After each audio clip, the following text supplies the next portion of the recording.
எல்லாருக்கும் வணக்கம். இன்னைக்கு ஒரு ரொம்ப ரொம்ப முக்கியமான அறிவிப்பு வந்திருக்கு.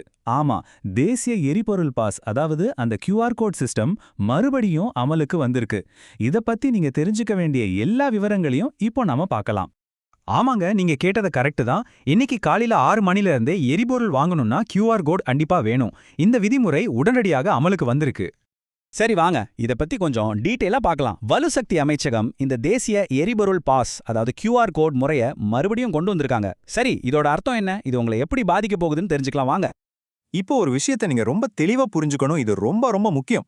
உங்ககிட்ட ஒரு வேலிட் QR கோடு இல்லனா இலங்கையில எந்த எரிபொருள் நிரப்பு நிலையத்திலயும் உங்களுக்கு எரிபொருள் கிடைக்காது. இது ரொம்பவே கடுமையான ஒரு விதி. சரி, இத கேட்ட உடனே உங்க மனசுல வர்ற முதல் கேள்வி, நான் இப்ப என்ன பண்றது அப்படின்னு தானே? கவலையே படாதீங்க. அதுக்கு என்ன பண்ணணும்னு தான் இப்ப பார்க்க போறோம். நீங்க புது யூசரா இருந்தாலும் சரி, இல்ல ஏற்கனவே ரெஜிஸ்டர் பண்ணியிருந்தாலும் சரி, உங்களுக்கான வழிகள் இங்க இருக்கு. இது ரொம்ப சிம்பிளான ஒரு ப்ராசஸ் தான். முதல்ல ஸ்கிரீன்ல தெரியுற இந்த fuelpass.gov.lk அப்படிங்கிற வெப்சைட்டுக்கு போங்க. நீங்க ஏற்கனவே ரெஜிஸ்டர் பண்ணியிருந்தீங்கன்னா உங்க QR கோடை டவுன்லோட் பண்ணா மட்டும் போதும். ஒருவேளை நீங்க இப்பதான் தடவையா பண்றீங்கன்னா புதுசா ரெஜிஸ்டர் பண்ணணும். அப்போ யார் யாரெல்லாம் புதுசா ரெஜிஸ்டர் பண்ணணும்? நீங்க இப்போ ரீசெண்டா ஒரு வண்டி வாங்கி அதை RMVல பதிவு பண்ணியிருந்தீங்கன்னா நீங்க பண்ணணும். இல்லனா இதுக்கு முன்னாடி இந்த QR சிஸ்டம்ல நீங்க ரெஜிஸ்டரே பண்ணல அப்படின்னாலும் நீங்க கண்டிப்பா புதுசா ரெஜிஸ்டர் பண்ணி தான் ஆகணும்.